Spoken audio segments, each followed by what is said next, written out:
Chapter 23. We turn to Dr. Seward's diary, the same day, 3rd of October. The time seemed terribly long whilst we were waiting for the coming of Lord Godalming and Quincy Morris. The professor tried to keep our minds active by using them all the time. I could see his beneficent purpose by the side glances which he threw from time to time at Harker. The poor fellow is overwhelmed in a misery that is appalling to see. Last night he was a frank, happy-looking man with a strong, youthful face, full of energy and with dark brown hair. Today he is a drawn, haggard old man, whose white hair matches well with the hollow, burning eyes and grief-written lines of his face. His energy is still intact. In fact, he is like a living flame. This may yet be his salvation, for if all go well, it will tide him over the despairing period. He will then, in a kind of way, wake again to the realities of life. Poor fellow! I thought my own trouble was bad enough, but his... The professor knows this well enough, and he is doing his best to keep his mind active. What he has been saying was under the circumstances of absorbing interest. So well as I can remember, here it is. I have studied, over and over again since they came into my hands, all the papers relating to this monster, and the more I have studied, the greater seems the necessity to utterly stamp him out. Although there are signs of his advance, not only of his power, but of his knowledge of it. As I learned from the researches of my friend Arminus of Budapest, he was in life a most wonderful man. Soldier, statesman, alchemist, which latter was the highest development of the science knowledge of his time. He had a mighty brain, a learning beyond compare, and a heart that knew no fear and no remorse. He dared even to attend the scholomance, and there was no branch of knowledge of his time which he did not essay. Well, in him the brain powers survived the physical death, though it would seem that memory was not all complete. In some faculties of mind he has been, and is, only a child. But he is growing, and some things that were childish at the first are now of man's stature. He is experimenting, and doing it well, and if it had not been that we have crossed his path, he would be yet, he may be yet if we fail, the father or furtherer of a new order of beings, whose road must lead through death, not life. Harker groaned and said, and all this is arrayed against my darling. But how is he experimenting? The knowledge may be to help us to defeat him. He has all along, since his coming, been trying his power, surely but surely. That big child brain of his is working. Well, for us it is as yet a child brain, for had he dared at the first to attempt certain things, he would long ago have been beyond our power. However, he means to succeed, and a man who has centuries before him can afford to wait and go slow. Festina lente may well be his motto. I fail to understand, said Harker wearily. Oh, do be more plain to me. Perhaps grief and trouble are dulling my brain. The professor laid his hand tenderly on his shoulder as he spoke. Ah, my child, I will be plain. Do you not see how of late this monster has been creeping into knowledge experimentally? How he has been making use of the zoophagous patient to effect his entry into friend John's home? For your vampire, though in all afterwards he can come when and how he will, must at the first make entry only when asked thereto by an inmate. But these are not his most important experiments. Do we not see how at the first all these so great boxes were moved by others? He knew not then that it must be so. But all the time that so great child brain of his was growing, and he began to consider whether he might not himself move the box. So he began to help. And then, when he found that this be all right, he tried to move them all alone. And so he progressed, and he scattered these graves of him, and none but he knows where they are hidden. He may have intent to bury them deep in the ground, so that only he can use them in the night, or at such time as he can change his form, they do him equal well. And none may know these are his hiding place, but my child, do not despair. This knowledge come to him just too late. Already, all of his lairs but one be sterilized as for him, and before the sun set, this shall be so. Then he have no place where he can move and hide. I delayed this morning that we might be sure. Is there not more at stake for us than for him? Then why we not be even more careful than him? By my clock, it is 1 hour, and already, if all be well, friend Arthur and Quincy are on the way to us. Today is our day, and we must go sure if slow and lose no chance. See, there are 5 of us when those absent ones return. Ooh. Whilst he was speaking, we were startled by a knock at the hall door, the double postman's knock of the telegraph boy. We all moved out to the hall with one impulse, and Van Helsing, holding up his hand for us to keep silent, stepped to the door and opened it. The boy handed in a dispatch. The professor closed the door again, and after looking at the direction, opened it and read aloud. Look out for D. He has just now, 12:45, come from Carfax hurriedly and hastened towards the south. He seems to be going the round and may want to see you. Mina. Good job, Mrs. Harker, keeping an eye out. There was a pause, broken by Jonathan Harker's voice. Now God be thanked we shall soon meet. Van Helsing turned to him quickly and said, God will act in his own way and time. Do not fear and do not rejoice as yet, for what we wish for at the moment may be our undoings. I care for nothing now, he answered hotly, except to wipe out this brute from the face of creation. I would sell my soul to do it. Oh, hush, hush, my child, said Van Helsing. God does not purchase souls in this wise, and the devil, though he may purchase, does not keep faith. But God is merciful and just, and knows your pain and your devotion to that dear Madam Mina. Think you how her pain would be doubled did she not but hear your wild words? Do not fear any of us. We are all devoted to this cause, and today shall see the end. This time is coming for action. Today this vampire is limit to the powers of man. Until sunset he may not change. It will take him time to arrive here. See, it is 20 minutes past 1, and there are yet some times before he can hither come, be he never so quick. What we must hope for is that my Lord Arthur and Quincy arrive first. About half an hour after we had received Mrs. Harker's telegram, there came a quiet, resolute knock at the hall door. It was just an ordinary knock, such as given hourly by thousands of gentlemen, but it made the professor's heart and mine beat loudly. We looked at each other, and together moved out into the hall. We each held ready to use our own various armaments, the spiritual in the left hand, the mortal in the right. Van Helsing pulled back the latch, and holding the door half open, stood back, having both hands ready for action. The gladness of our hearts must have shone on our faces, when on the step close to the door we saw Lord Godalming and Quincy Morris.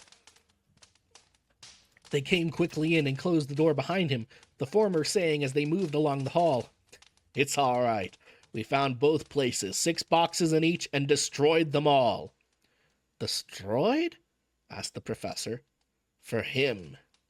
We were silent for a minute, and then Quincy said, There's nothing to do but wait here.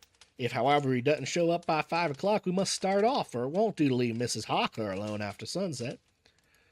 He will be here before long now, said Van Helsing, who had been consulting his pocketbook. Nota bene, in Madam's telegraph he went south from Carfax, which means that he went across the river, and that he could only do so at slack of tide, which should be something before 1 o'clock. That he went south has a meaning for us. He is as yet only suspicious, and he went from Carfax first to the place where he would expect interference least. You must have been at Bermondsey only a short time before him. That he is not here already shows that he went to Mile End next. This took him some time, for he would then have to be carried over the river in some way. Believe me, my friends, we shall not have long to wait now. We should have ready some plan of attack, so that we may throw away no chance. Hush! There's no time now. Have all your arms? Be ready! I'm so excited for this. Kill Dracula. Kill him, kill him, kill him. I'm so ready for this bastard to go down. He held up a warning hand as he spoke, for we could all hear a key softly inserted in the lock of the hall door. I could not but admire, even at such a moment, the way in such a dominant spirit asserted itself.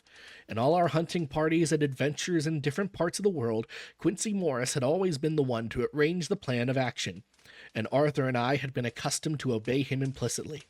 Now the old habit seemed to be renewed instinctively.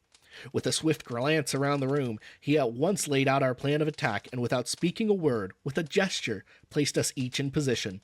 Van Helsing, Harker, and I were just behind the door, so that when it was open, the professor could guard it, while we two stepped between the incomer and the door. Godalming behind and Quincy in front stood out just out of sight, ready to move in front of the window.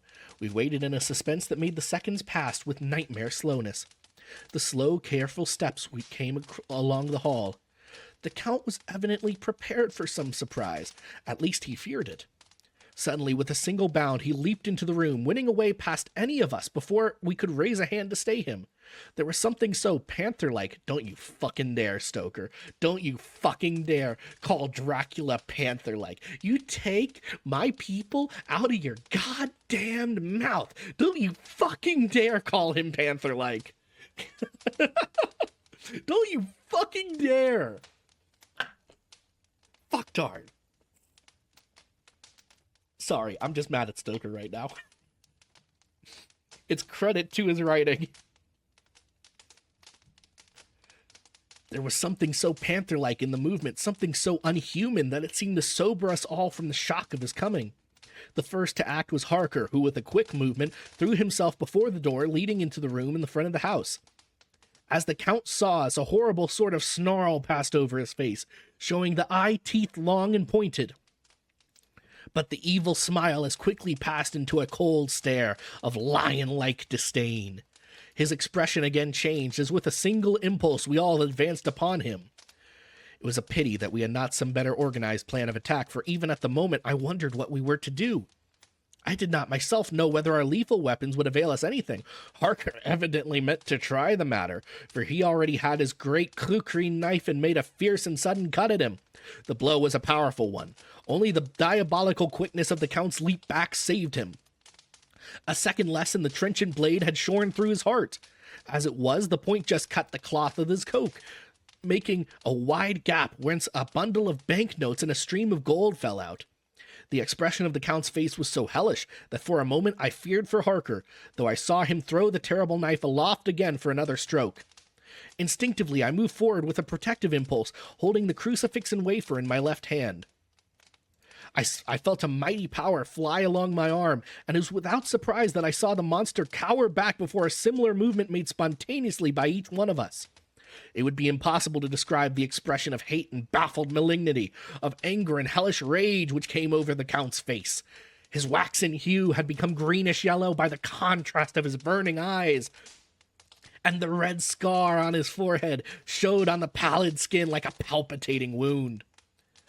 The next instant, with a sinuous dive, he swept under Harker's arm ere his blow could fall, and grasping a handful of the money from the floor, dashed across the room. Threw himself at the window. Amidst the crash and glitter of the falling glass, he tumbled into the flagged area below. Through the sound of the shivering glass, I could hear the ting of the gold as some of the sovereigns fell on the flagging. We ran over and saw him spring unhurt from the ground. He, rushing up the steps, crossed the flagged yard and pushed open the stable door. There he turned and spoke to us. "You think to baffle me, you, with your pale faces all in a row, like sheep in a butcher's. You shall be sorry yet, each one of you. You think you have left me without a place to rest, but I have more. My revenge is just begun. I spread it over centuries, and time is on my side. Your girls that you love are mine already, and through them you and others shall yet be mine. My creatures, to do my bidding, and to be my jackals when I want to feed. Bah!"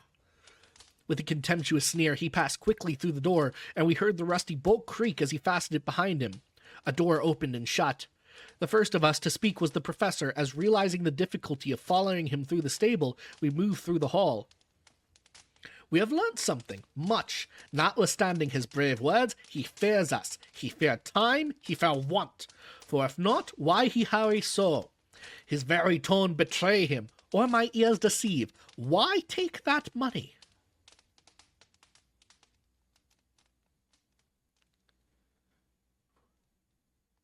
Sorry, my teleprompter jumped on me.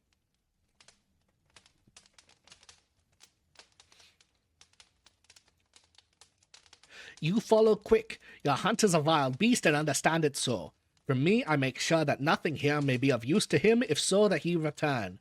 As he spoke, he put the money remaining into his pocket, took the title deeds in the bundle as Harker had them, and swept the remaining things into the open fireplace, where he set fire to them with a match. Godalming and Morris had rushed out into the yard, and Harker had lowered himself from the window to follow the Count. He had, however, bolted the stable door, and by the time they had forced it open, there was no sign of him. Van Helsing tried to make inquiry at the back of the house, but the mews was deserted, and no one had seen him depart. It was now late in the afternoon, and sunset was not far off. We had to recognize that our game was up. With heavy hearts, we agreed with the professor when he said, "Let us go back to Madam Mina. Poor, poor, dear Madam Mina. All we can do just now is done, and we can there at least protect her. But we need not despair. There is but one more earth box, and we must try to find it. When that is done, all may yet be well." I could see that he spoke as bravely as he could to comfort Harker. The poor fellow was quite broken down. Now and again he gave a low groan which he could not suppress. He was thinking of his wife. With sad hearts we came back to my house, where we found Mrs. Harker waiting us, with an appearance of cheerfulness which did honor to her bravery and unselfishness. When she saw our faces, her own became as pale as death. For a second or two her eyes were closed as if she were in secret prayer, and then she said cheerfully, "I can never thank you all enough. Oh, my poor darling!" As she spoke, she took her husband's gray head in her hands and kissed it. "Lay your poor head here and rest it. All will yet be well, dear. God will protect us, if he so will it in his good intent." The poor fellow groaned. There is no place for words in his sublime misery. We had a sort of perfunctory supper together, and I think it cheered us all up somewhat. It was, perhaps, the mere animal heat of food to hungry people, for none of us had eaten anything since breakfast, or the sense of companionship which may have helped us. But anyhow, we were all less miserable, and saw the morrow as not altogether without hope. True to our promise, we told Mrs. Harker everything which had passed, and although she grew snowy white at times when danger had seemed to threaten her husband, and red at others when his devotion to her was manifested, she listened bravely and with calmness. When we came to the part where Harker had rushed at the Count so recklessly, she clung to her husband's arm and held it tight as though her clinging could protect him from any harm that might come. She said nothing, however, till the narration was all done, and matters had been brought right up to the present time. Then, without letting go her husband's hand, she stood amongst us and spoke. Oh, that I could give any idea of the scene, of that sweet, sweet, good, good woman in all the radiant beauty of her youth and animation, I should say, with the red scar on her forehead, of which she was conscious, and which we saw with grinding of our teeth, remembering whence and how it came, her loving kindness against our grim hate, her tender faith against all our fears and doubting, and we, knowing that so far as symbols went, she with all her goodness and purity and faith was outcast from God. "Jonathan," she said, and the words sounded like music on her lips. It was so full of love and tenderness. "Jonathan, dear, and all you, my true, true friends, I want you to bear something in mind through all this dreadful time. I know that you must fight, that you must destroy even as you destroyed the false Lucy, so that the true Lucy may live hereafter. But what we do is not a work of hate. The poor soul who has wrought all this misery is the saddest cause of all. Just think what his joy will be when he too is destroyed in his worser part, that his better part may have spiritual immortality. You must be pitiful to him too, though it may not hold your hands from the destruction." As she spoke, I could see her husband's face darken and draw together, as though the passion in him were shriveling his being to its core. Instinctively, the clasp on his wife's hand grew closer, till his knuckles looked white. She did not flinch from the pain which I knew she must have suffered, but looked at him with eyes that were more appealing than ever. As she stopped speaking, he leaped to his feet, almost tearing his hand from hers as he spoke. "May God give him into my hand, just for long enough to destroy that earthly life of him which we are aiming at. If beyond it I could send his soul forever and ever to the burning hell, I would do it!" Oh, hush! Oh, hush! In the name of the good God, don't say such things! Jonathan, my husband! Or you'll crush me with fear and horror. Just think, my dear, I've been thinking all this long, long day of it, that perhaps some day... I too may need such pity, and that some other like you, and with equal cause for anger, may deny it to me. Oh, my husband! My husband! Indeed, I would have spared you such a thought had there been another way, but I pray that God may not have treasured your wild words, except as the heartbroken wail of a very loving and sorely stricken man. Oh, God!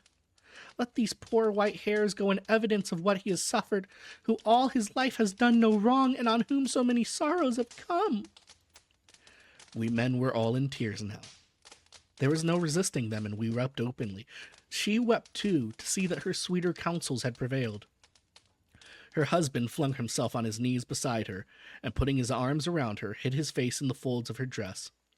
Van Helsing beckoned to us, and we stole out of the room, leaving the two loving hearts alone with their god.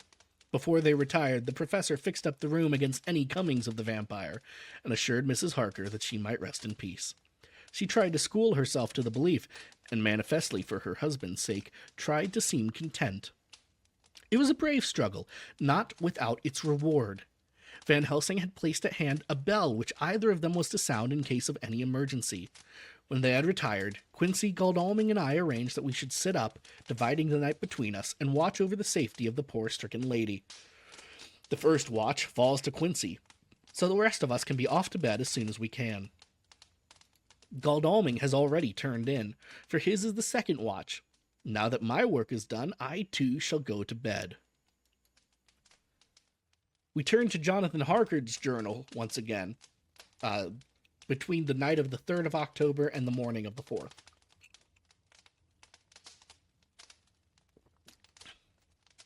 Close to midnight, in fact.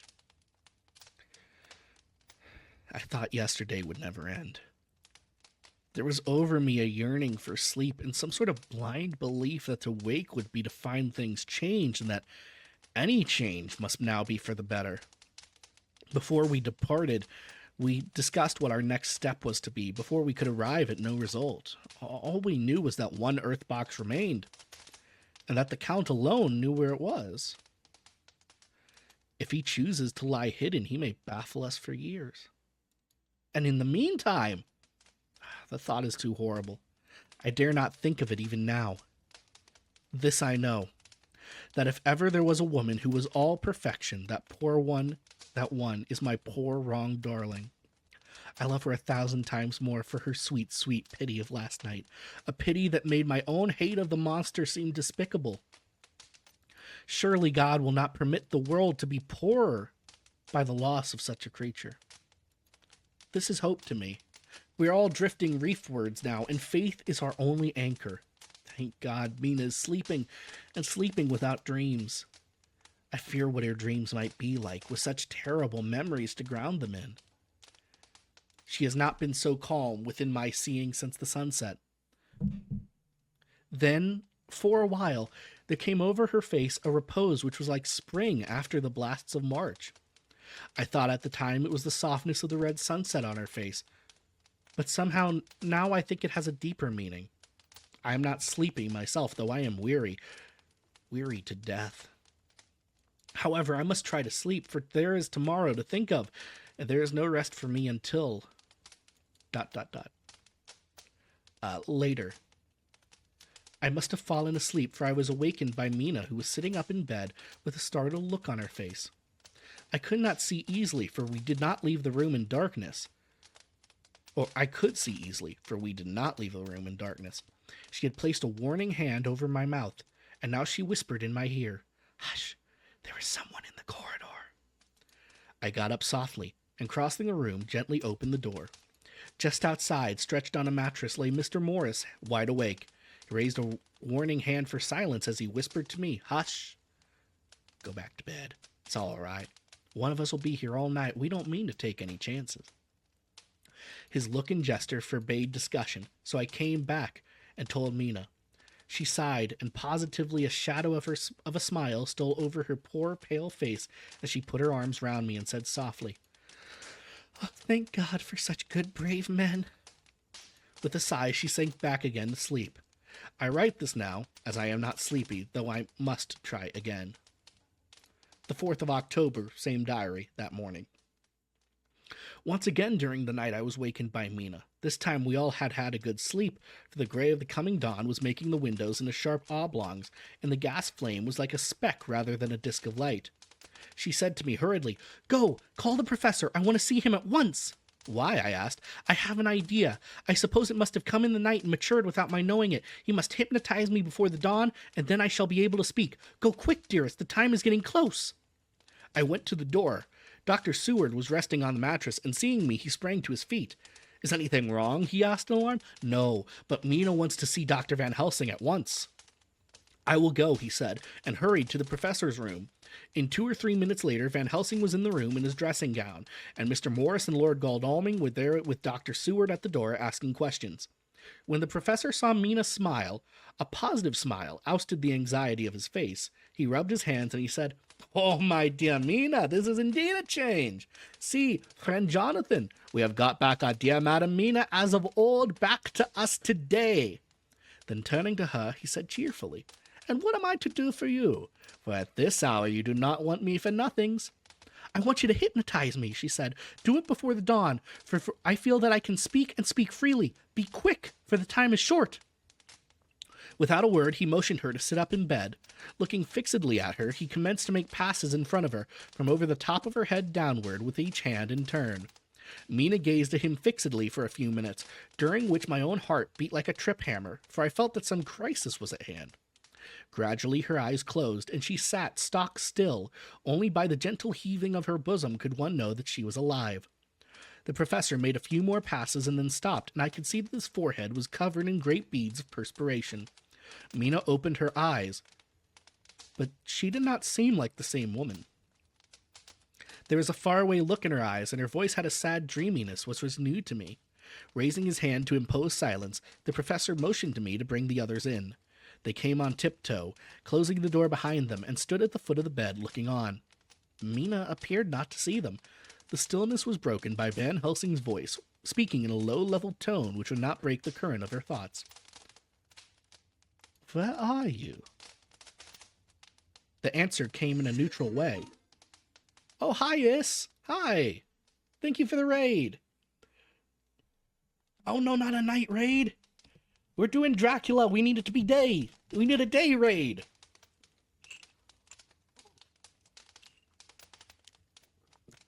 "Oh, Alunis, hi. It's been a little bit." "Hello. That's the first time you spoke in this chat, Alunis."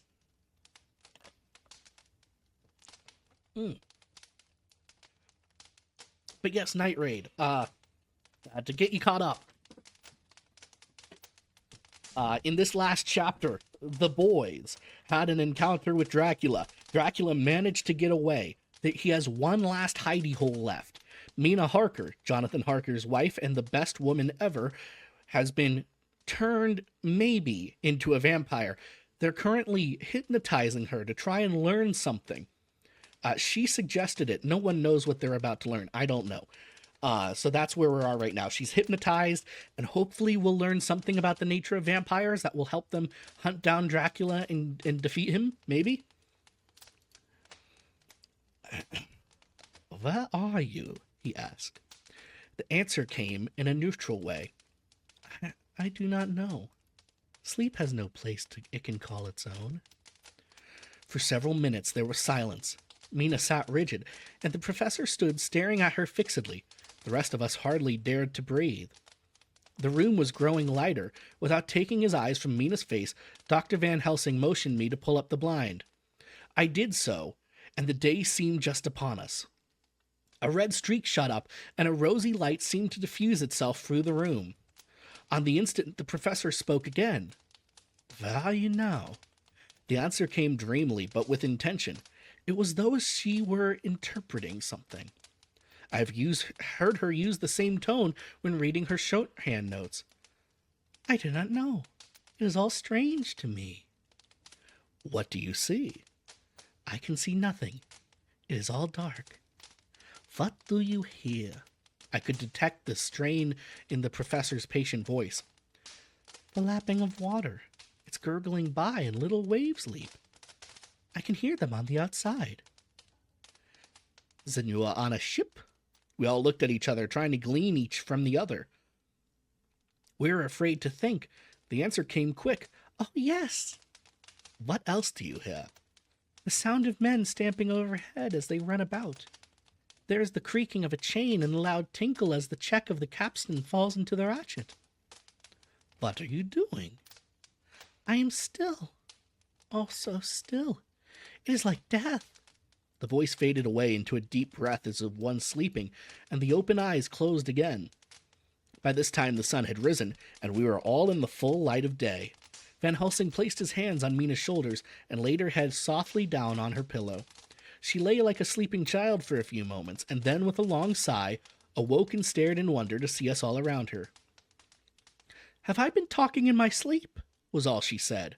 She seemed, however, to know the situation without telling, though she was eager to know what she had told. The professor repeated the conversation, and she said, "Then there is not a moment to lose. It may not yet be too late."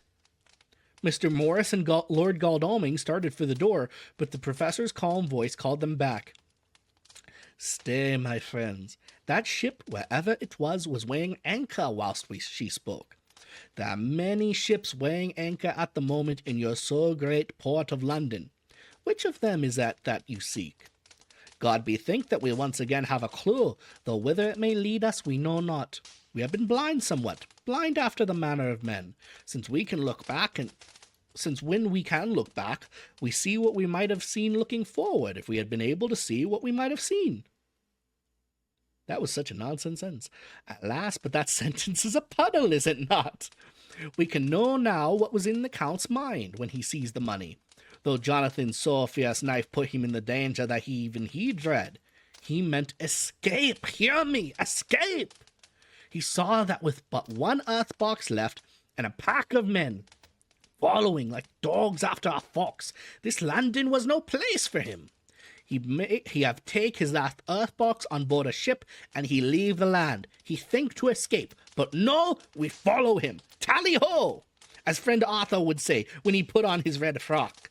Our old fox is wily, oh so wily. We must follow his wile. I too am wily, and I think his mind in a little while. In meantime we may rest and in peace, for there are waters between us which he do not want to pass, and which he could not if he would, unless the ships were to touch the land, and then only at full or slack tide. See, and the sun is just rose, and all day is sunset to us. Let us take bath and dress and have breakfast, which we all need, and which we can eat comfortably, since he be not in the same land with us." Mina looked at him appealingly as she asked, "But why need we seek him further when he's gone away from us?" He took her hand and patted it as he replied, "Ask me nothings as yet. When we all have breakfast, then I will answer all questions." He would say no more, and we separated to dress. After breakfast, Mina repeated her question. He looked at her gravely for a minute and then said sorrowfully, "Because, my dear, dear Madam Mina, now more than ever must we find him, even if we had to follow him to the jaws of hell." She grew paler as she asked faintly, "Why?" "Because," he answered solemnly, "he can live for centuries, and you are but mortal woman. Time is now to be dreaded, since once he put that mark upon your throat." I was just in time to catch her as she fell forward in a faint. And that's the end of that chapter. Huzzah! We have done reading. I feel smarter. Do you feel smarter, chat? I feel smart.